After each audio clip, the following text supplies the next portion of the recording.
Mais uma temporada de animes que acabou e eu consegui assistir 12 animes dessa vez, que é um recorde pessoal. Eu nunca fui tão desocupado. Eu fiz as minhas anotações e queria compartilhar com vocês as minhas opiniões sobre essa temporada. Uma análise da temporada de primavera que ocorre durante o nosso outono, que chamam também de temporada de abril, dos animes. Qual nome fica menos confuso pra eu atualizar o título se necessário? Me ajuda aí. Eu vou falar do pior ao melhor que eu assisti. Antes, os animes dropados. Please Padeon Takamine-san, que é resumidamente um eti de uma garota colegial que retrocede o tempo retirando as suas roupas íntimas. Tem vídeo no canal sobre, e foi o primeiro que eu comecei a assistir, e após tomar uma justíssima restrição do YouTube, eu dei uma desanimada. Mas aconteceu que eu deixei os episódios acumularem, e esse foi o meu limite. The Beginning After the End, a história de Arthur, que na vida passada foi um rei e agora precisa recomeçar do zero, experienciando sentimentos e relações novas nesse novo mundo, foi com certeza o primeiro episódio mais genérico que eu já vi, e conseguiu ser um dos primeiros animes a ter uma continuação confirmada, mesmo tendo uma produção com um orçamento que dá pra no máximo comprar um picolé. A única coisa que justifica é se eles quiserem fazer uma nova abertura, porque é a única coisa que presta. Eu abandonei logo no primeiro episódio porque é feio e fraco. Foi o que ela disse. O problema mesmo foi a qualidade visual muito, mas muito baixa. Porque eu não sou de dropar as coisas só por eu achar ruim. Agora começando os que eu assisti. Lembrando que essa é uma review com spoiler pra caralho. Então se você está assistindo ou pretende assistir algum dos animes que eu vou citar, fica tranquilo que vai ter um marcador de tempo aí pra você pular a parte que não quiser ver. O pior que eu vi foi Kanchigai no Atelier Master. Um nome resumido de O Mestre do Atelier, por equívoco, uma história comum sobre um ex-faz-tudo de um grupo de heróis que na verdade era classificação SSS em tudo, exceto em combate. Ai, um nome que já explica quase tudo. É uma aventura cômica de um personagem ingênuo e overpowered de forma não convencional chamado Kurt, em um mundo fantasioso mais do mesmo, onde existem tudo que você tem direito, reinos, golems, goblins e até reis demônios. Esse moleque cura doenças com sopas, desmonta golems com uma adaga, coleta recursos e constrói edifícios em uma velocidade estupidamente alta, tanto que nunca é mostrado ele em ação, coisa que é até engraçadinho no começo, ele batendo uma laje, rebocando uma muralha, minerando e abrindo uma rota comercial entre reinos, tudo isso do nada, mas o anime se pauta inteiramente nisso, então logo perde a graça. Logo no começo você já não liga mais pra nada que tá acontecendo, já que o Kurt vai banalizar a situação por mais séria que ela possa parecer, resolvendo tudo no último minuto de uma forma idiota. E o enredo é realmente uma caca. Por exemplo, tem um momento onde o Kurt tá fazendo uma diária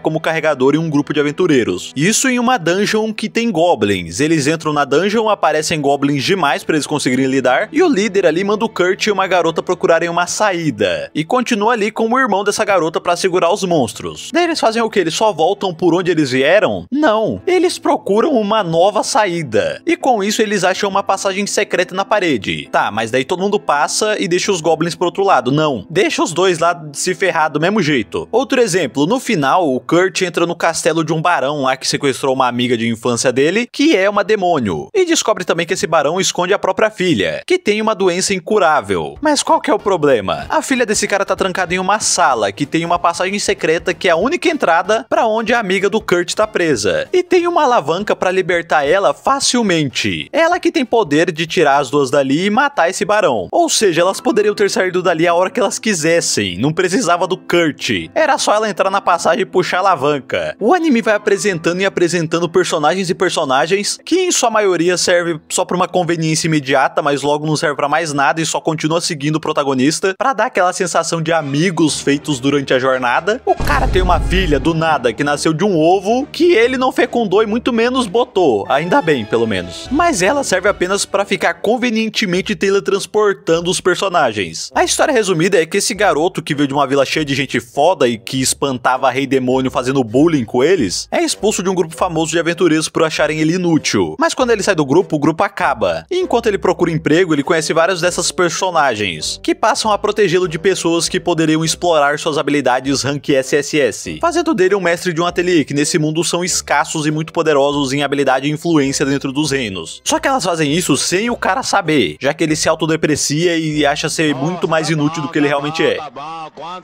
Tem o triângulo amoroso, tentam assassinar essa princesa, mas é tudo bem raso. O Kurt como protagonista é chato pra caramba, ele não sai do lugar, fica pedindo desculpa por tudo, sendo modesto e nunca entende nada por mais óbvio que seja, e o anime não dá nem mesmo uma expectativa de que algo vai mudar no futuro. Tem uma ou duas coisas que são minimamente interessantes, tipo uma dinâmica que parecia muito mais divertida na teoria do que foi na prática, um clone ilusório mais velho dele que essa garota faz pra enganar o próprio Kurt e todos de fora, fazendo dele um ateliê de fachada enquanto o verdadeiro é o próprio Kurt. Eu achei a ideia interessante diferente, que a interação dele seria muito mais legal, mas mesmo assim foi divertidinho, dentro do possível. E tem o plot no final, que a amiga demônio do Kurt fala que faz 1200 anos desde a última vez que eles se viram, mostrando que esse moleque não é moleque, e sim só estúpido mesmo. Puta que pariu, moleque do caralho, filho de uma puta. E eu não vi essa chegando, até porque nem foi dada alguma informação que levasse alguém a cogitar isso, simplesmente o plot twist menos construído da história, mas legalzinho dentro do possível. E o que eu achei mais engraçado nesse anime é que o vilão por trás de tudo que dá as caras no final é o roteirista. Sem brincadeira, esse é o vulgo do vilão, e eu não posso nem negar que faz sentido o maior antagonista do anime ser o próprio roteirista. E ele ali no final é facilmente evitado de uma forma idiota com os bolinhos do Kurt. Mas o final tem várias pontas soltas ali que indicam uma continuação, mas se tudo der certo, o anúncio dessa atrocidade nunca assolará nossas vidas, amém? Falando da produção, ele não se destaca em nada e é bem feio em vários momentos, mas não é algo que chega a ser ofensivo com os portadores de um par saudável de globos oculares, assim como foi T-Bait. Por isso eu dei pra esse anime uma nota 3. Shinji no Kodomodachi ou As Crianças da Família Shinji é aquele tipo de anime que não importa o jeito que vai acabar, mas é certeza que vai ser medonho. A família Shinji é uma família da elite, composta por 7 filhos, 2 irmãos e 5 irmãs. E o pai deles, já que a mãe já foi dessa pra melhor. E eu acho até bom, porque se ela tivesse viva, ela ia morrer de desgosto. O pai, na maioria do tempo, está fazendo viagens a trabalho e deixando essas crianças basicamente sozinhas em casa. E no aniversário de 15 anos da mais nova, chamada Kotono, o pai revela aos seus filhos que eles todos são adotados. E isso impressiona eles, não sei o porquê, já que era isso ou a mãe deles não tinha um útero, e sim uma impressora 3D multicolor. Modelo 3D do pênis do Bowser.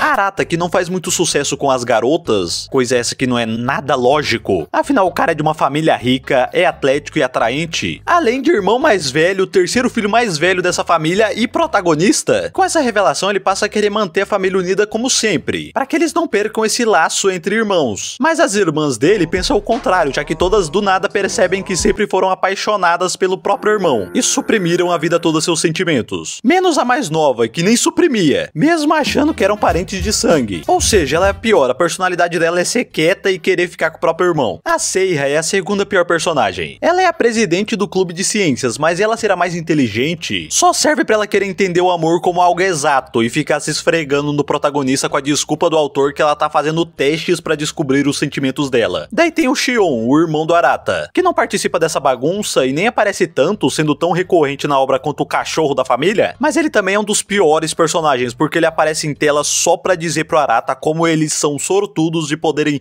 ver as irmãs dele todos os dias. E ele, além de tudo, é comprometido, pelo menos não com a própria irmã, diferente do futuro que aguarda o irmão dele. As menos piores são a Banri, a irmã mais velha, e tem uma tentativa de desenvolvimento mínimo da personagem. E ela é aquela típica personagem que fica fazendo piadinha que gosta do protagonista e no final é verdade. E só complica um pouquinho aqui porque o protagonista no caso é o irmão dela. E pra finalizar tem a Ouka, que era a irmã gêmea do Arata, de mentirinha, que mesmo depois da revelação diz que eles continuam sendo almas gêmeas, e o protagonista confirma, pô, é alma gêmea, nós é irmão. O cara não pega a maldade no ar. Essa personagem até repete sem querer, um pouquinho querendo, a forma que os pais deles se conheceram, já que ela também se machuca no Monte Fuji e ele ajuda ela a descer, como os pais deles se conheceram. E tem todo esse lance do destino das almas gêmeas, então ela é a mais provável de acabar com o Arata, já que ela também é a primeira a beijar ele. E eu espero que seja a única, porque o bagulho já tá feio em chamas. Se tentar apagar com o tamanco, aí fudeu. Eu falei que o final vai ser medonho de qualquer jeito, mas a rota dessa garota aqui é o final que eu vejo assim sendo menos medonho, mas tem uma informação que pode torná-lo o mais tenebroso de todos. Já já eu falo essa informação. E por último tem a melhor personagem dentro do possível, que é a Minami, que é uma prodígio do tênis que acaba se machucando, e daí tem o melhor desenvolvimento da obra, dentro do possível, com uma relação de irmãos bem bonita com o Arata, que ajuda ela a não se arrepender, e também quando ela perde, consola ela. Ela é agitada e descontraída perto do irmão dela, e os dois têm interações legais, até ela se apaixonar por ele e virar uma boneca genérica com vergonha de tudo. O problema dessa obra é o maior acerto dela, que é ser desnecessariamente problemática, mas ao mesmo tempo, se eles não fossem irmãos, ia ser só mais uma comédia romântica que ia passar batida. Não brilha em nada, desenvolve alguns personagens consideravelmente, e tem seus momentos engraçados. E se tem algo que eu achei engraçado foram os momentos ridículos dessa obra, como por exemplo os momentos em que o Arata tenta farmar Aura, salvando ali as suas irmãs. Tem alguns que ele consegue, mas tem outros que são completamente ridículos, tipo uma criança tropeçando e derrubando sua bebida, convenientemente na direção da Banri. E o Arata vai lá e faz o quê? Dá um speed blitz na gravidade pra defender sua irmã, de se molhar. Se uma irmã estiver no cenário, Arata upscale. Outro exemplo, ainda mais ridículo, é quando as irmãs estão exemplificando algo ali com uma bolinha de brinquedo, provavelmente do cachorro, macia, tá ligado? E a bolinha vai na direção da Minami, e o Arata salva ela fazendo uma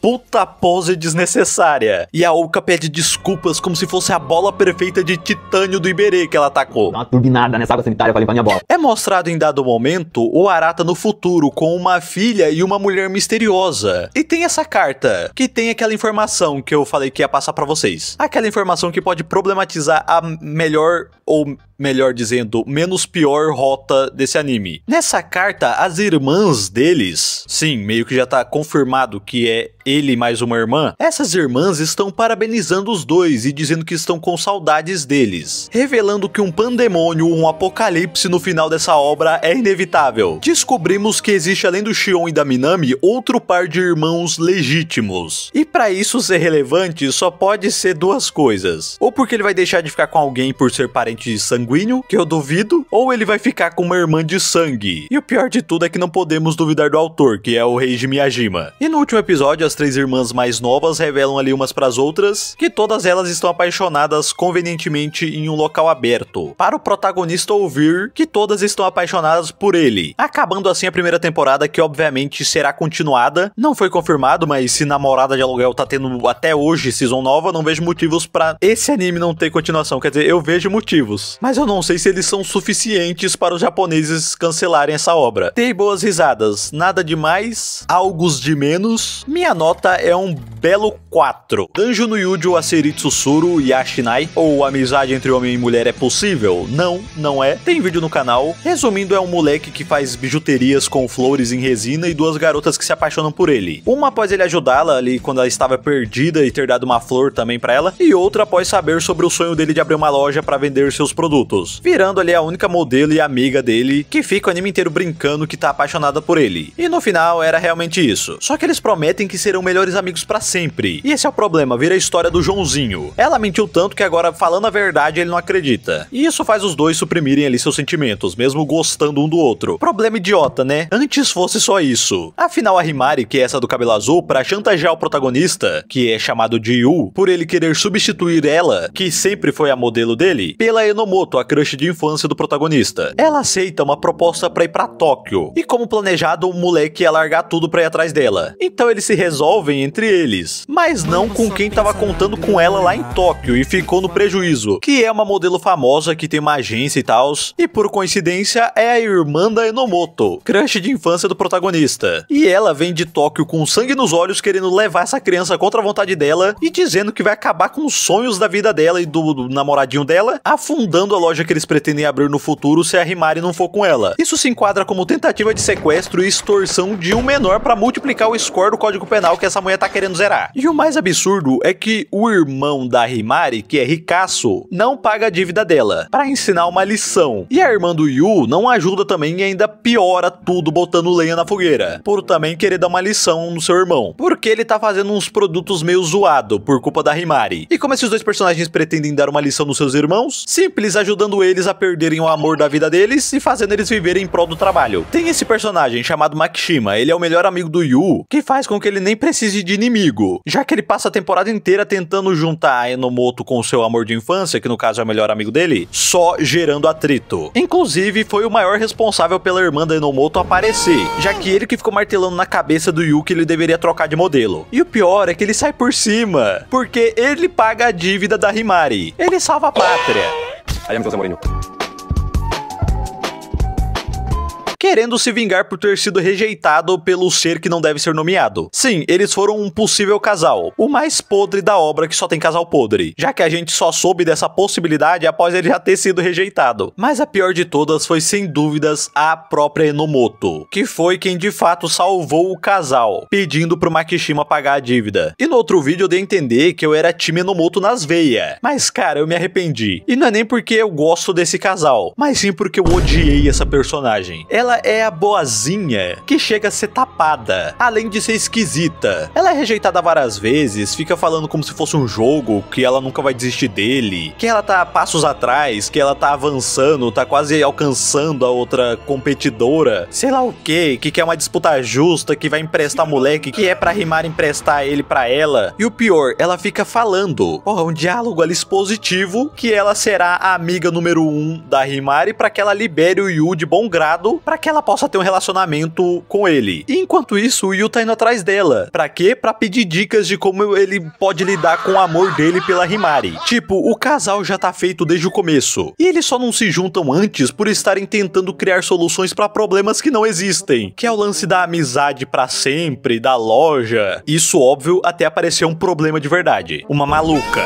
Mas chega-se na metade do anime. Os dois já estão lá como pombinhos e a mina tá lá como um encosto. Já tendo sido rejeitada 1 bilhão de vezes. E o final é uma mistura de vergonha com desconforto. E não é nem por isso. Quero dizer, isso dá sim uma porcentagem considerável de vergonha e desconforto. Mas aqui são só adolescentes agindo como adolescentes. Mas o ruim mesmo é que essa mina fica ali, segurando vela junto com o maluco que só manda mal com o protagonista. E ainda fala na cara dele que tá fazendo de propósito. E mesmo assim, o Yu fica de boa, porque o protagonista é burro. E eu não tô exagerando, já que ele tava todo teen problems ali com os monólogos do amor impossível deles, com a mina dele sendo sequestrada. E o Makishima, que fudeu a vida dele desde o começo, vem e fala o óbvio pra ele, que é que ele já tinha desistido do sonho dele várias vezes durante o anime, e todas essas vezes que ele desistiu foi pra seguir a Himari e não abandonar ela, então por que dessa vez seria diferente? Daí começa a circular sangue no cérebro dele novamente, e ele vai correndo pra rodoviária pra ter aquela ceninha clichê de filme de romance. Precisaram dar um toque nesse asno pra ele tomar uma decisão que ele já tinha tomado anteriormente. Eu gostei muito do desenvolvimento dos personagens, e não é nem porque ela é boa, e são personagens bem feitos, não, mas sim porque os cabra fica doido. E essa é a coisa mais plausível do anime, tendo em vista o quão malucamente idiotas são os problemas desse anime. Mas tem um GOAT, um cabra nesse anime, que eu disse que seria cabra e eu estava correto. Carregou nas costas o anime. Hibari, o GOAT, o irmão da Himari, que foi o imbecil quase deixando sua irmã ser sequestrada. Sim, mas eu dou um desconto pra ele, já que ele é ex da maluca, que tem algumas mídias vergonhosas que, se vazadas, poderiam sujar a imagem do GOAT. É, o combo do Código Penal ainda tá subindo. O cara gosta muito do Yu, tanto que tenta juntar ele toda hora com a sua irmã, dando dicas e fazendo analogias primorosas. Como quando ele disse pra irmã dele que ela deveria fazer de tudo ao seu alcance pra ajudar o Yu, mesmo que isso sujasse suas mãos, fazendo uma analogia com uma estrada que ele teve que fazer uma vez, que por poder ajudar muitas pessoas no futuro, não importava as pessoas que ele tinha que desabrigar. Bela analogia, assim, me chega...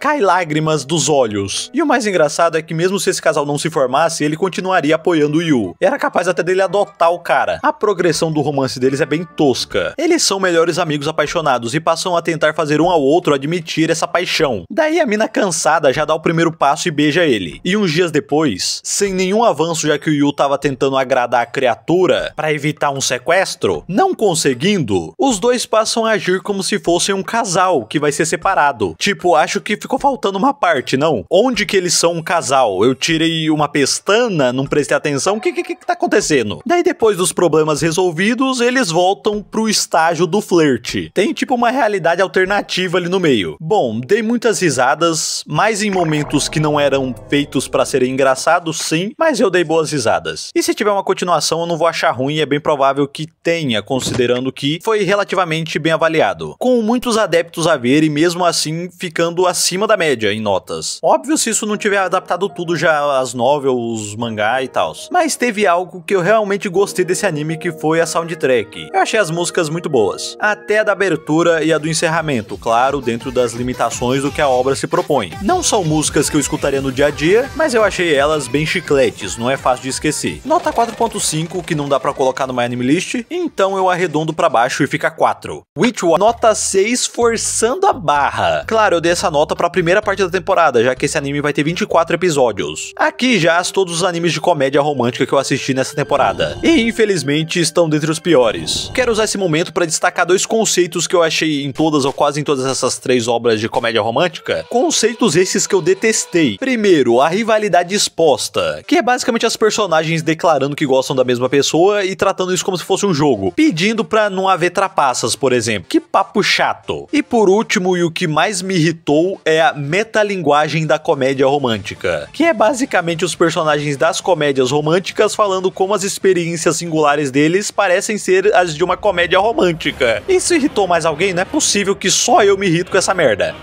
Lazarus. Rapna, um analgésico milagroso e acessível que te deixa loucão, foi usado pela maioria das pessoas graças ao genial e filantropo Dr. Skinner. Mas de repente ele mesmo vem a público dizendo que esse medicamento trará a extinção da humanidade. E que os primeiros seres que foram submetidos ao Rapna já estão morrendo e a única salvação da humanidade é encontrá-lo antes que ele morra por causa do Rapna. E assim formam o Esquadrão Lazarus para encontrar o doutor, unindo vários criminosos tentando surfar na tendência do grupo de vilões para lutar contra um mal maior, mas chegando uns 4 ou 5 anos atrasado. É um grupo formado para localização e busca, mas os caras pegam as primeiras informações dele, as informações de partida, na Wikipédia. E a chefe da operação omite informações importantes. Realmente as pessoas certas pro trabalho. É uma obra do mesmo diretor de Cowboy Bebop, que é uma obra conhecida e aclamada por ser um anime que é muito vibes. Lazarus não é nada vibes, retrofuturismo on the top, e Cowboy Bebop, além disso, também é conhecido e aclamado por abordar o passado dos personagens de uma forma bem espontânea. E bom, o diretor ele tenta repetir isso aqui, mas não funcionou muito bem, porque aqui existe um prazo e um mistério interessante a ser resolvido. Mas ele não, do nada ele simplesmente redireciona a equipe inteira pra Rússia pra contar um passado de uma personagem, pra depois jogar tudo isso no lixo, fazendo ela lascar um beijo do nada no protagonista. Por nada, sem peso nenhum, com o pretexto de que ela não queria se arrepender caso o mundo acabasse. Parece muito mais que o Sr. Shinichiro Watanabe, o diretor de Cowboy Bebop, é o arrependido de um certo beijo que não rolou. Brincadeiras à parte, esses desvios do real objetivo são bem paias. E mesmo assim, né, focando em desenvolver o passado dos personagens, não deram um background pro Doug.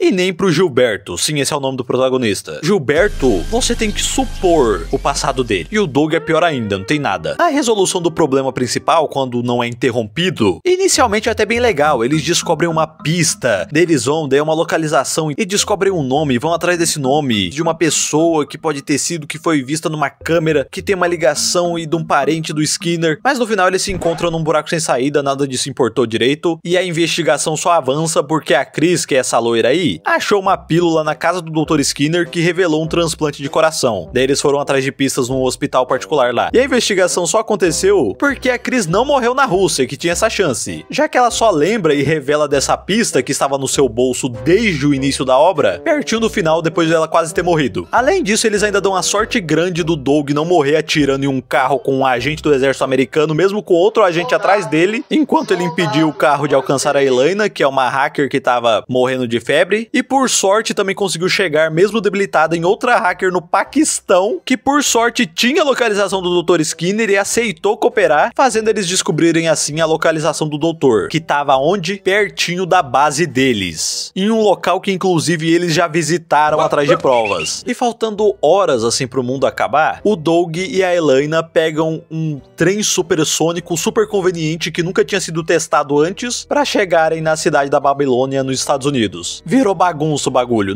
e não é o suficiente para você? A última pista dos caras é procurarem uma planta que eles viram na casa do Skinner e na casa da avó do Skinner. Faltando alguns episódios pro fim, eles metem um super assassino do nada na obra, que vai atrás do Gilberto, mete um cano nele com um papo estranho de Rundan, que é na verdade um projeto pra criar assassinos, e esse cara matou todo mundo, e ele faz paralelo com esse ser da mitologia chinesa, que deixa de ser um monstro quando ele morre e tudo mais, mas é tudo tão rápido e não claro a relação dele com o Gilberto, que foda-se, tá ligado, quando ele morre. E cara, o grande plot twist desse anime é que o vilão é na verdade um cara aleatório de terno, completamente esquecível, que queria usar o Rapna como uma arma biológica. O Skinner tentou expor, o bagulho explodiu no aeroporto, e os membros da Lazarus estavam todos no aeroporto, convenientemente, e foram submetidos a essa arma biológica. E diferente dos outros, convenientemente só eles, os ficha suja com habilidades notáveis, criaram resistência a essa arma. E é como se eles tivessem morrido e voltado, e por isso que o nome do grupo é esse, é referência bíblica ao renascimento de Lázaro. E essa referência aí é a coisa mais daorinha do final, já que o final dessa obra é o bagulho mais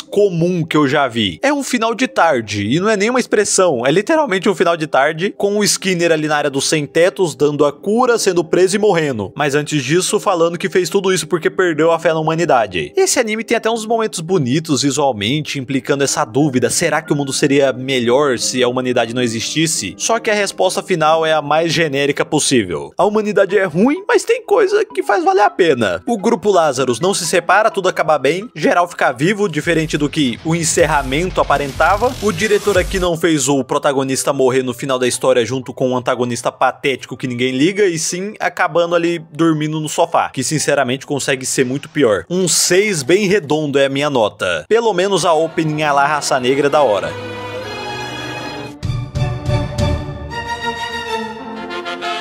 Windbreaker Season 2. A única continuação que eu assisti e eu me decepcionei bastante. Achei essa temporada bem abaixo da primeira, mas existem elementos que salvam a season. Ela começa com um atrito que foi preparado ali no final da primeira temporada contra o grupo Kill, que o termo decepcionante não demonstra toda a minha frustração com esse grupo, que é tão fraco em narrativa quanto em carisma. São personagens genéricos que no final não serviram pra nada além de fazer o Sakura evoluir, que não tem nada de errado nisso especificamente, mas sim com os personagens não se autossustentando, ocupando tempo de tela só pra serem resumidos a seres desprezíveis e derrotados sem mais nem menos. Isso só pra upar o protagonista. Isso pelo menos gerou uma interação legal do Kaiji com o Sakura, que acaba enriquecendo também o Hiragi como personagem, mas dentre os reis celestiais, quem brilha mesmo nessa temporada é a Tsubakino.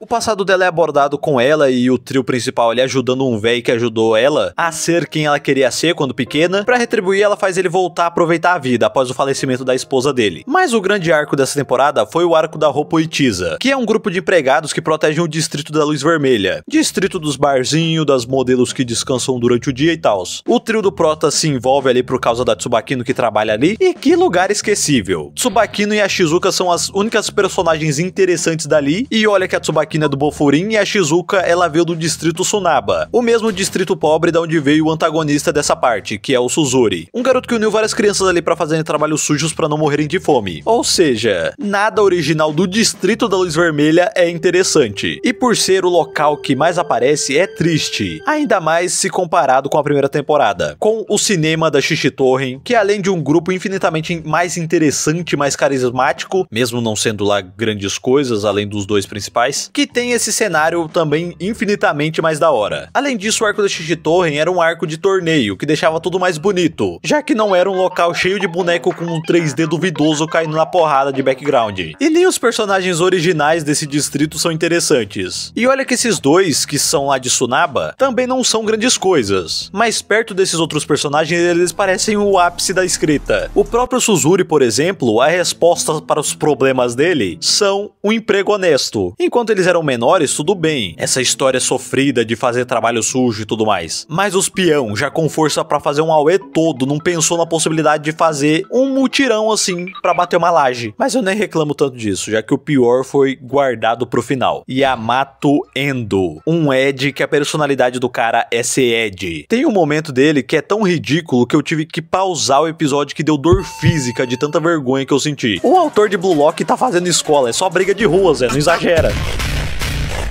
A única coisa envolvendo esse personagem que eu não detestei totalmente foi o momento em que ele tentou ser Ed, pulou de uns 5 metros de altura e machucou a perna. De resto, até o visual eu detestei, mas eu passei a achá-lo o ápice do character design ao ver o parceiro dele, Shika Takishi. Esse personagem ele é apresentado pelo Umemiya, que fez muita falta durante a temporada, e ele apresenta esse cara em uma reunião, que descobrimos mais sobre o surgimento do Bofurin, do interesse do Endo no Sakura, e que ele é basicamente o Sakura se fosse só Ed. E nessa reunião, a temporada acaba, é bem broxante. É o Umemiya falando que os caras é foda, e os caras é foda, e é foda, e mostra os caras fazendo um feito comum pelo que foi visto no verso até agora, e fim, acaba. E com o final dessa temporada, eu só consigo exaltar ainda mais a excelente primeira temporada de Windbreaker. Uma coisa que não mudou é que o Sakura continua evoluindo muito bem como personagem, é o cabra, não tem jeito, e a única coisa que essa temporada conseguiu superar da primeira foi a abertura.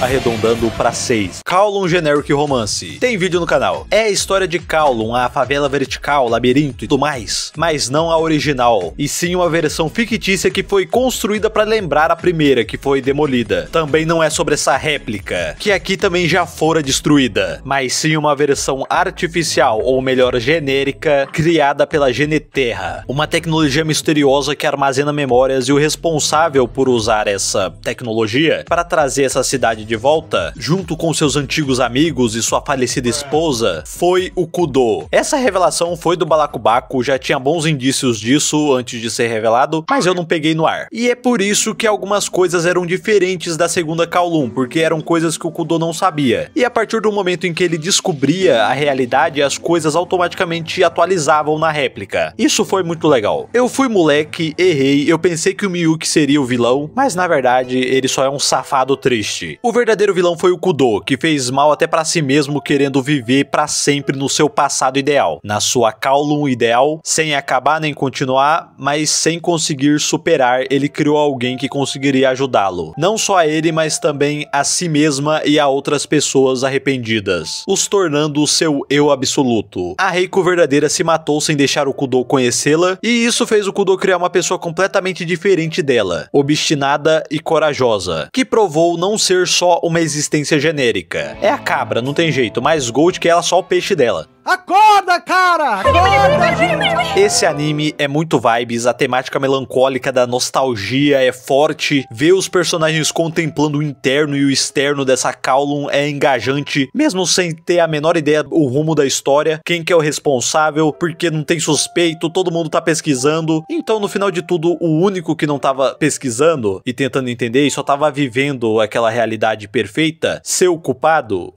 ser o Kudo, me fez de idiota. Porque eu pelo menos pensava que ele era a maior vítima disso tudo. E ele é a vítima, mas também o responsável por viver esse verão tantas e tantas vezes, mesmo com o final sendo inevitável. E no fim a Recopon, que é a pessoa que mais queria ajudar ele, teve que deixar ele resolver seus problemas sozinho. Afinal só ele poderia se salvar. Assim como ela se salva, tendo nascido de arrependimentos e dúvidas sobre uma outra pessoa que ela nem conhece, mas se tornando o seu eu absoluto. Saindo de Kowloon, não desaparecendo no progresso e vivendo como ela queria, em uma agência de viagens que é ideal pra ela, né, que adora as paisagens ao redor do mundo e sonha em viajar ao mundo, e também porque ela é muito boa em ajudar as pessoas. E ela faz isso, montando os planos de viagem ali. E tudo acaba mostrando o reencontro dela com o Kudo, que depois de 2 anos conseguiu mudar. E tudo só mudou quando ele foi honesto e bondoso consigo mesmo, aceitando que o passado é inacessível pra ser alterado, a não ser pra uma pessoa que tem esse poder, que é a Juma Yuzuki, autora dessa obra que ainda tá finalizando o Kowloon Generic Romance no mangá. Esse foi um daqueles animes que tem um final original, porém o final do mangá não tá sendo completamente diferente. Só que uma coisa que aconteceu no anime é que eles cortaram muito conteúdo do mangá, tanto que personagens como o Miyuki e o Yulong passaram em branco. O Yulong até que falou com a Reiko e tudo mais, porém o Miyuki só entrou de novo em Kowloon pro Gwen encontrar ele e os dois saírem junto. Atualmente no capítulo mais recente, que é o 99, no momento da gravação desse vídeo, o Miyuki e o Gwen ainda estão presos em Kowloon, e o Yulong tá tendo a conversa que ele teve com a Recopon no beco lá pelo notebook, assim como ele conversou com a Yaomei. E ele tá tentando forçar a Recopon a tomar o remédio, dizendo que isso vai salvar o Kudo e tudo mais. Isso tudo enquanto ele tenta salvar o Miyuki. É um desenvolvimento do Yulong, se cobrando por sempre estar longe quando o Miyuki precisa, coisa que não tem no anime. Inclusive essa negligência dele para com o Miyuki é o motivo que fez ele passar a enxergar Kowloon, é o arrependimento dele. E isso simplesmente não é explicado no anime, ele só passa a enxergar Kowloon do nada. É claro que é muito mais fácil gostar da Recopon do anime, que nesse mesmo momento já tava fodona, foda-se pro mundo, mas é inegável que a versão do mangá é bem mais profunda e melhor desenvolvida. Não só a versão do mangá dela, mas como a de todos os outros personagens. O mangá é bem mais bonito no geral. Essa é a minha trilha sonora favorita da temporada. E além disso, esse estúdio Arvo Animation conseguiu entregar um final original bem aceitável. Obviamente devem ter recebido uma ideia geral do que a Mayuzuki pretende fazer no mangá, só que bem mais e melhor desenvolvido, só que eles mas seguraram bem as pontas. Nota 7 pro anime e até agora o mangá tá nota 8, mas foda-se, essa não é uma review do mangá.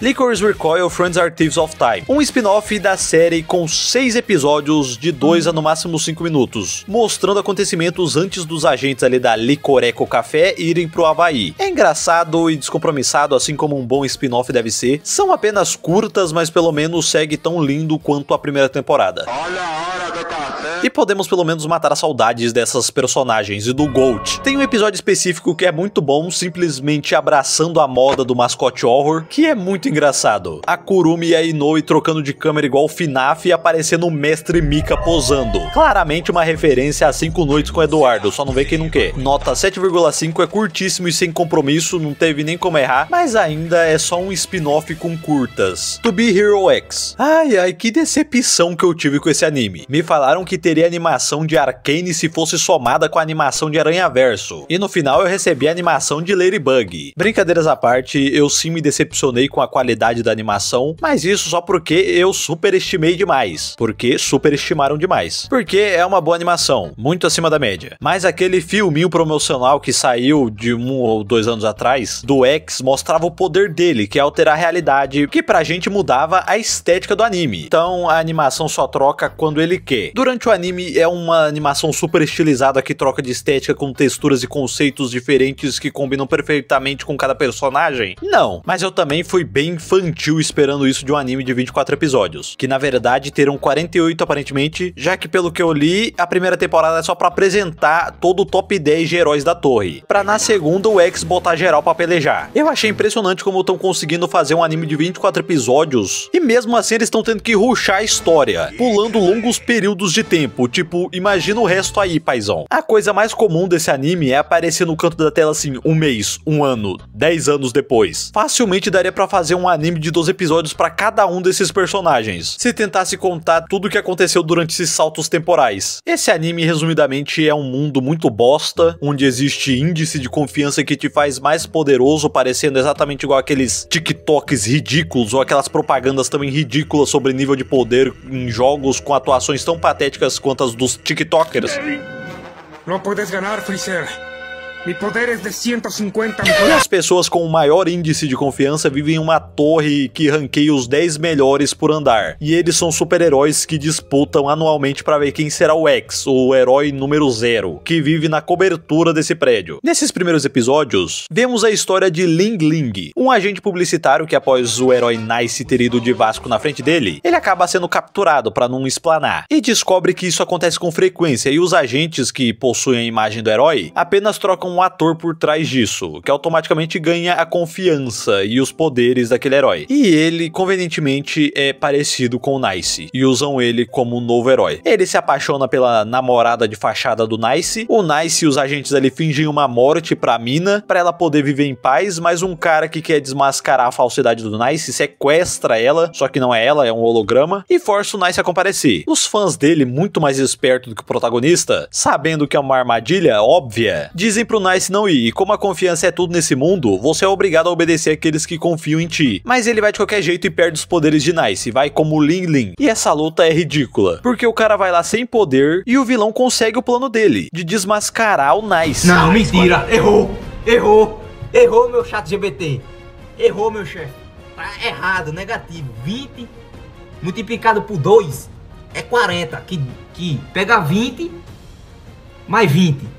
Que é 2,20, dá 40, chefe. Me desculpe, tá errado, viu? Só que ele é um imbecil, e no mundo onde quem cativa o público recebe confiança e poder, o cara age como um maníaco vilanesco que vai matar a namoradinha de um cara sem poder fazer nada. E com esse namoradinho tentando resgatar o amor da vida dele, o vilão faz o quê? Transmite isso pra todo mundo ver e torcer, obviamente, pelo heróizinho, que ganha poder e derrota o burro. Daí o Ling Ling vira um herói por si só e acaba a vez dele, já que o anime vai apresentar diversos personagens. E tem muito quanto furo e ponta solta nesse anime, é impressionante. A mina, tão imbecil quanto Lin Lin, depois de ter fingido sua morte, abriu um portal pra ela ir pra uma ilha deserta. Só que ela deixou a arma de portal dela pra trás e ficou presa na ilha. E o Lin Lin, que compartilha o mesmo neurônio com ela, simplesmente não cogitou usar esse teletransportador pra chegar mais rápido na mina, ou mesmo comprovar se ela tava lá realmente. Ele preferiu ir cambaleando até lá. O próximo herói apresentado é o Isou, que é basicamente uma repetição do primeiro tema. Um herói que já existe, que tem sua identidade roubada. Aqui por um animador de festas que foi salvo quando criança pelo herói original. Uma das coisas que eu achei bem legal nesse anime é a transição de quem é o protagonista, digamos assim. Tipo, o Isou mata a namoradinha do Lin Lin no final da história do Lin Lin. Daí começa a história do Isou. Durante a história do Isou aparece a Ciano. Ela é mencionada diversas vezes, inclusive o show dela é algo bem importante na narrativa. Daí na história da Ciano ela é apoiada pela rainha. Daí na história da rainha aparece o Joãozinho e o X e por aí vai. Na história do Isou é ridículo como tudo acontece num núcleo minúsculo. Tipo, tem o Prota, a mina que o Prota gosta, um rival amoroso riquinho, o pai desse riquinho e um amigo do Prota que descola vários trampos lá, umas oportunidades legal pra ele. E pra finalizar, dois caras lá que trabalhavam pra esse maluco, fazendo entrega lá pro café dele. No final, o protagonista ganha os poderes do Isou por lutar usando uma fantasia do Isou, o riquinho financia ele e a mina fica caidinha por ele. O riquinho que tava bancando ele é assassinado pelos capangas que foram demitidos lá do café, forçados pelo dono do café, amigo do Prota. Sim, ele era o vilão. E fez o protagonista perder a possível namorada, o Sugar Love Rival dele, e fez ele prometer pro pai do defunto que ele vai se vingar, mas no final ele acaba sendo agenciado pelo filho da puta que gerou tudo, que é na verdade um manda-chuva de uma agência de heróis que fez tudo isso pra transformar o moleque num herói. Fazendo o protagonista fazer, além de tudo isso, também derrotar o herói da infância dele e roubar completamente a identidade e personalidade dele, em uma luta com um final totalmente anticlimático, que simplesmente corta no golpe final e tem um time skip mostrando o novo Isou já na torre dos heróis, enquanto anunciam a morte do velho Isou. A história da Ciano já é melhorzinha, ela tem um poder da sorte, sobreviveu a um acidente de avião e foi transformada em um amuleto religioso num orfanato, onde ela cresceu, sendo controlada por esse maluco desiludido aí. Ela conhece um garoto que tem o poder do azar, que é liberta das garras desses fanáticos religiosos, e quando ela foge, o pessoal do orfanato começa a perder tudo que eles ganharam por causa da sorte da Ciano, e espalham uma calúnia de que o poder dela traz o azar pra todos à sua volta. Mas na verdade, o poder dela vem da fé das pessoas e tudo mais, e ela consegue provar isso. É rushado assim como todas as outras histórias, mas pelo menos foge da mesmice do fracote que vira o herói famoso ganhando muitos níveis de poder do nada. E a rainha é a melhor até então. É simples. Uma garota prodígia que cresceu e viveu apenas para ser a X, para melhorar o mundo, cancelando o sistema de ranking. E ela me ganhou nessa proposta. Com certeza eu faria uma passeata em seu nome, com broche, camisa, adesivo, bandeirão e tudo que ela tem direito. Porque, cara, é um bagulho tão imbecil você tratar agentes da segurança pública como celebridades, os colocando pra brigarem, utilizando esses heróis por dias, de semanas, meses, machucados, né, dessas batalhas, enquanto pessoas estão em perigo. E quando um herói perde, ele ainda vira alvo de chacota nas redes sociais, onde todos induzem um super-herói a desistir. Qual que é a lógica dessa merda? Eu gostei da Queen porque ela é a única sensata nesse universo, que percebe o quão imbecil esse mundo é, e a única que tenta fazer algo pra mudar isso. E além de ser a mais sensata, é uma rainha, né? O design e o conceito do poder dela é o mais bonito e interessante, impondo regras em áreas delimitadas com essas runas douradas. Não precisa explicar direito não, só é bonito. E a melhor luta é dela no porto contra a Boa. Animação, coreografia e efeitos visuais assim intocáveis. Perfeito. A única coisa que eu estranhei é que chegou um ponto em que o nível de destruição de cada golpe das duas era tão imenso que eu não sei como que ainda tinha container pra ser destruído. É a melhor, não tem jeito. Esse anime é muito carregado pela boa animação, a 2D no caso. Tanto que se fosse todo naquele 3D do início, eu tenho certeza que não teria o mesmo hype, mesmo sendo um 3D decente. Mas pra mim, esse anime começa de verdade no episódio 8, porque a história do Lin Lin e do Isou são tão ruins que pra mim, elas seriam melhores se fossem só videoclipes das músicas que tocam nas batalhas. Até porque a luta deles parece em videoclipes, já que ali a animação muda. É a única parte que interessa. Ou seja, a história deles já parece em videoclipes que foram estendidos mais do que deveriam, mas não o suficiente pra ter uma progressão satisfatória. Cada um tem suas críticas sociais fodas, uma animação boa e músicas melhores ainda. Mas a história em si não tem nada demais. Pelo contrário, é um saco. E ainda os conceitos principais são muito parecidos só pra piorar. Se fosse um vídeo de 5 minutos no YouTube das músicas músicas dessas duas lutas, com aquela animação bonitona sendo só o videoclipe, assim como aqueles videoclipes de personagens de LoL, iria funcionar muito melhor. Ou seja, se você é obrigado a adaptar e estender algo ruim ou até mesmo inexistente, e ainda tem pouco tempo de tela pra tentar fazer isso de uma forma decente, qual é a chance de sair coisa boa disso? Ciano e Rainha, boas músicas e boa animação garantiram uma nota 7,5 numa Anime List 7 pra mim. Vigilantes, resumindo, é um spin-off de My Hero Academia, com heróis não licenciados chamados The Crawler, Knuckle Duster e Popstep, lutando contra uma droga que cria vilões, e está sendo espalhada ali no distrito deles. Tem personagens bizarros ou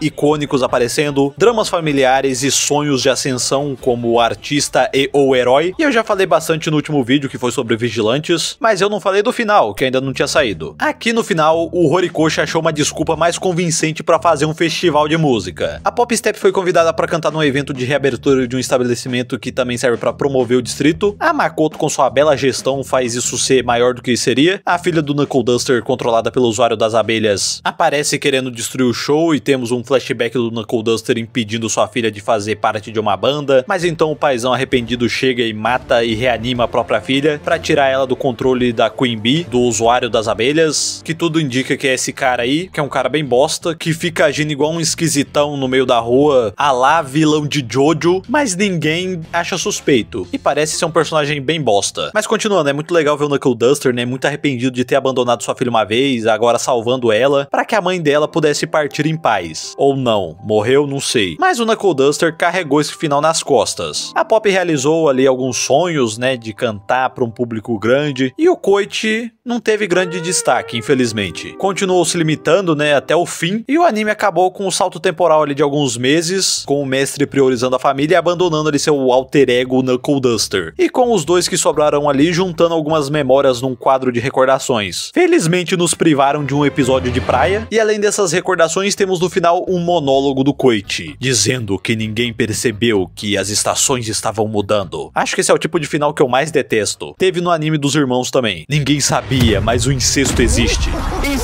E esses finais são tipo, espera a continuação aí, paizão. Que ninguém espera o que está por vir, olha que mistério. Sei lá, eu acho isso tão preguiçoso. Eu prefiro o básico mesmo, um cliffhanger interessante que vai me fazer por conta própria querer ou não esperar a continuação do anime. Mas mesmo assim, esse anime foi muito divertido. Visualmente não deveu em nada, eu achei até muito mais bonito que as primeiras temporadas de My Hero Academia, que são as únicas que eu posso falar, né, porque eu não assisti depois da quarta, mas eu acho que não tá muito bom também não, pelo que eu ouvi dizer. Mas Vigilantes é um anime bem bonito. As músicas, não achei nada demais, a não ser a abertura e o encerramento, que são cinema demais. Mas o problema mesmo é a introdução de um novo vilão instantâneo a cada evento importante. Acontece uma coisa, vilão instantâneo. Acontece uma coisa, vilão instantâneo. O Knuckle Duster e a Popstep têm seus arcos ali de desenvolvimento, enquanto o Koichi se limita a enfrentar esses vilões instantâneos, isso sem nem mesmo conseguir vencer nenhum. E ali no final, quando apareceu o Cici problematizando os vigilantes e o Koichi pestanejou por um momento sobre aquele argumento de que ele deveria saber o seu lugar por conta das suas limitações, eu pensei que o personagem iria evoluir. Mas como sempre, ele rapidamente concordou com esse argumento, que ele tem que ficar na dele mesmo, e acabou a temporada. E no final, o Chris é a pior pessoa possível pra trazer essa problematização dos vigilantes. Mesmo assim, eu me diverti bastante com a interação dessa junção não usual de pessoas, nota 7.5, arredondando pra 7. Kaitanaka no Osan, tem vídeo no canal. E que anime bom, meus amigos. A história de um espadachim do interior que se tornou um mestre espadachim da capital, graças ao desejo dos seus antigos pupilos de honrarem seu mestre. Não teve foco em romance, assim como eu desejava, e eu falei. Já teve uma segunda temporada confirmada e eu não poderia estar mais alegre. O anime tem um bom combate, o CGI é da hora e, mais importante que isso, funciona bem. Mas o principal mesmo são as coreografias. A esgrima desse anime é algo assim impressionante. Tem muito personagem, a maioria deles é discípulo do Battle Goatnet e muitos deles infelizmente também foram mal aproveitados ou mal foram aproveitados. A Kurune, a Ficero e o Rembrit são personagens que eu espero mais na segunda season. A pior dentre os personagens relevantes, obviamente, foi a Lissandra. Ela, assim como todos os discípulos do Beryl, não é uma personagem ruim, sendo assim como todos os personagens importantes discípulos do Beryl, personagens muito diferentes ou com backgrounds muito diferentes um dos outros, mesmo compartilhando um passado em comum. Mas a Lissandra, ela não funciona de uma forma dinâmica durante a obra. Sempre que ela tem destaque, o episódio parece fosse uma Fat Quest. Vamos lá explorar uma dungeon, vamos lá fazer uma espada, vamos lá pegar um cavalo, tá ligado? Infelizmente, ela como uma aventureira não consegue ter um pouquinho a mais de destaque em um episódio sem levar o protagonista pra uma missão de um RPG, fazendo o cara, inclusive, acumular a função que o cara não é aventureiro. Cabe até processo. Diferente da Arucia, por exemplo, que tá ali no dia a dia, sempre fazendo o melhor pro Beryl, enquanto trabalha com ele. Faz sentido ela tá ali. Só que disparado, a melhor dentre as discípulas foi a Rose, a última a aparecer e a mais diferente dentre os pupilos. Ela tem o escudo. Isso já é muito foda, eu gosto muito de escudo. Ela não é da capital, mas sim do país vizinho e religioso Spendiaradvania, que está tendo ali um conflito interno da monarquia contra o papado, e essa personagem fica do lado do papa e acaba traindo seu próprio mestre, tentando assassinar um príncipe ali de Spendiaradvania, que o seu mestre tá protegendo, uma ação que beneficiaria o papa. Ela até tem um objetivo nobre de proteger as crianças que o papa ameaçou, mas mesmo assim, de algum jeito ela pensava que o papa tava certo, e ela é derrotada e encoberta. E essa é uma personagem interessante, assim como a construção desse mundo. São conceitos básicos, os reinos e suas distintas culturas, a magia, os seres míticos, mas tem um bom timing, tá ligado? Não vai só soltando informação desnecessária no seu peito. Mas a melhor personagem não é nenhuma discípula do Beryl, e sim a sua filha. O cara vira pai do nada. É muito fofa a relação deles, e ela é a personagem que mais se desenvolve, e acaba desenvolvendo de tabela o protagonista. E de quebra, ligando o Beryl diretamente com a disputa de Spendiaradvania, já que ela foi uma vítima dos fanáticos religiosos. Os episódios focados no Beryl e na Flare são os melhores, sem sombra de dúvida. Inclusive a saga dos ratos, nos lembrando, né, sempre o quão habilidosos e ardilosos esses seres são. Nota 7,5, queria muito dar um 8, mas eu vou ter que arredondar pra 7, não deu. Mono, um slice of life que dá pra confundir com outro slice of life da temporada, sobre comida, mas ainda bem que eu escolhi assistir esse, já que ele é sobre mangá, fotografia e cinema, engloba também muita comida, num leque aí tão grande que abrange também o terror. É um slice of life, então não tem um grande problema que gera um grande desenvolvimento absurdo de personagem a cada episódio. Pelo contrário, na maioria das vezes os personagens criam os próprios problemas idiotas ali. Satsuki Amami, ao ingressar no ensino médio, entrou para o clube de fotografia, por se interessar pela presidente do clube, e durante um ano ela ficou tirando fotos apenas da sua amada presidente, ao mesmo tempo que a sua amiga Kiriyama passou esse mesmo período tirando fotos da sua amada Satsuki, apelidada carinhosamente por ela de Sachan, enquanto ela fotografava a presidente. Essa que se forma, e assim Sachan perde a sua luz, que a irradiava todos os dias, e com isso fica desanimada e não quer saber mais de nada. E essa é a história dela se apaixonando pela fotografia, enquanto se diverte e guarda recordações desses momentos. A energética Kiriyama é a única além da Sachan que restou no clube, e incentiva ela a manter o clube atuante, para que o clube erguido e mantido com tanto carinho pela Makinohara, antiga presidente, não deixasse de existir. Isso motiva a Sachan, que compra uma câmera que não chega, as duas vão cobrar achando que é um calote, e conhecem a Haruno Akiyama, uma mangaka avoada que esqueceu de enviar a câmera. Elas se tornam amigas e ela é responsável por levar perigosamente as garotas para qualquer canto, e em troca elas ajudam sendo elas mesmas, dando ideias para os seus mangás. Ela faz uma ponte também para que as garotas virem amigas de outras mangakas, e também a Kako, que é uma antiga amiga dela, que largou o emprego para virar uma motovlogger. Para que o clube de fotografia não seja desmanchado por falta de membros, essas duas se unem ao clube de cinema, que também só tinham 2 membros graças à formatura, e também iria ser desmanchado. A tranquila e incrivelmente habilidosa em vários aspectos muito específicos, Shikishima, e um membro fantasma. Elas visitam vários lugares bonitos, assustadores, que hajam alimentos específicos, ou melhor ainda, eventos gastronômicos, isso dentro da província de Yamanashi, e até fora às vezes. Com esses locais sendo, creio eu, muito acurados com a realidade. É impressionante a pesquisa do autor para com todas as tantas localizações que são explicadas uma por uma, seus prós, contras, apresentando conceitos muito específicos de uma forma muito divertida. O Afro fez basicamente uma propaganda turística de Yamanashi. Esse que é também o autor de Yuru Camp, que é referenciado aqui em Mono. Domina aí essa curiosidade lançada nos teus peitos. É um anime divertido que eu, pelo menos, assisti com um sorriso estampado no rosto o tempo todo.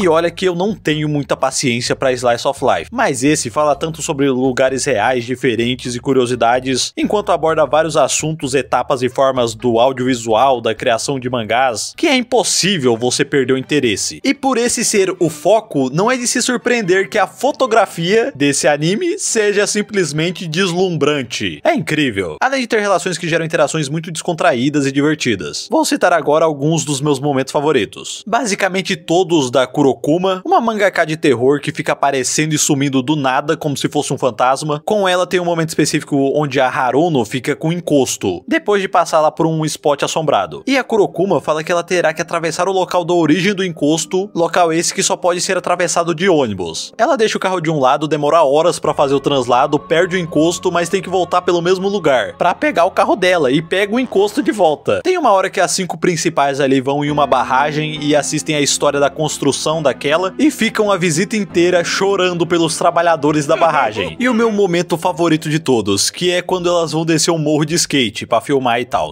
E os gatos da Kurokuma e da Haruno, brigando, roubam os skates e começam a descer o morro, mandando um gride no guarda-reio pra fazer as curvas. Enquanto as minas seguem de carro com as Jojo reações, de tão bizarro que é o que tá acontecendo. Mas na verdade, isso não aconteceu de verdade, os gatos pulam e elas perdem os skates. Mas não acaba, porque quando elas recuperam, elas vão descer numa outra montanha lá, que não tem trânsito, além do ônibus, né, que faz o translado pra subir. E a Haruno e a Sachan, elas descem na frente de busão pra esperar lá embaixo. E as duas que vão descer de skate, descem, só que pro lado errado e param do outro lado da montanha. Você parece burro! Há alguns momentos eu disse que esse anime não tinha aquele tipo de desenvolvimento gritado, que em todo episódio alguém erra pra ter uma evolução. Não, é um bagulho que eu diria até que é mais realista. A personagem, ela não se transforma em algo completamente novo. Ela simplesmente passa a amar a fotografia, não mais só a ex-presidente do clube de fotografia. E o final fecha com chave de ouro, mostrando bem a evolução da protagonista, que mesmo inicialmente abalada, manteve o clube e nunca mais parou de tirar fotos, compartilhando tudo que ela vivenciou com a Makinohara. Peak Fiction, não tem jeito. Antes que eu me esqueça, eu gostaria de compartilhar meu ódio gratuito aqui à logo de Mono. Essa estilização e a combinação de cores me dá vontade de esmurrar meu monitor. Eu não sei muito bem o motivo, mas essa estética me gera aversão. Não sei, não pergunte. Essa é a única coisa que não me faz conseguir aproveitar de todo o meu ser a boa abertura de Mono. Melhor que a abertura, só a ending, que eu só não digo que é a melhor da temporada porque teve também nessa mesma temporada a melhor abertura do Anime Awards de 2026. Mono nota 8.5 arredondando pra 8. Que anime divertido. Sim, esse foi o melhor da temporada pra mim. Teve algumas continuações e spin-offs bem avaliados, como Fire Force, por exemplo, que eu não assisti por não ter assistido o início delas, e não assisti outras obras originais ou remakes também bem avaliados dessa temporada por não serem do meu interesse. Me deu uma curiosidade de ver esse, um animezinho Slice of Life de comida, mas eu fiquei com o pé atrás, porque eu já assisti um anime de comida nessa season, e além de comida também tinha bolas, e também porque eu não queria me precipitar por conta de uma experiência boa. Eu duvido que eu vá encontrar tão facilmente outro Slice of Life que vai me entreter, que vai manter minha retenção, sendo além de divertido e descompromissado, tão informativo com coisas majoritariamente inúteis pra minha vida, sim, mas tão informativo quanto Mono. Fazendo a média dessas notas, a nota da minha temporada de primavera nipônica, outono brazuca, temporada de abril, foi 6.2. Infelizmente eu comprometi essa nota aí pelo conteúdo, mas na próxima temporada eu vou me esforçar pra ver mais animes que não pareçam ser obviamente uma merda. Se bem que essa temporada não ajudou também, mas a próxima vai. Eu humildemente pedi a opinião de vocês lá na aba comunidade sobre qual é o melhor anime dessa temporada pra vocês, e o melhor anime da temporada por voto popular de vocês, então não reclamem, foi Fire Force. E sem ser continuação, o nome mais repetido foi Vigilantes, com Lazarus e To Be Hero X ficando atrás ali com uma diferença de 3 pontos. E me impressionou tanta gente, eu não me refiro especificamente a vocês, falando bem de Fire Force agora depois de esculachar o anime antes do plot. Não é que os fins realmente justificam, ou melhor, amenizam os meios? Então, fazendo a média pelos votos do público e da academia especializada, que no caso sou eu, obviamente, o melhor anime da temporada, que ganhou aqui agora o Buru no Awarudo, foi Vigilantes. Parabéns, parabéns, parabéns, parabéns. Muito obrigado a todos por assistirem até aqui, obrigado membros, Otto Wilson, Luan Desejo, Felipe Ferreira, Giovanni, Frost, Fácilos, Pilgrim, Dahiras, Cronos Caio, Orgon e Música Limitada e Douglas Páscoa. Se cuidem todos e até a próxima.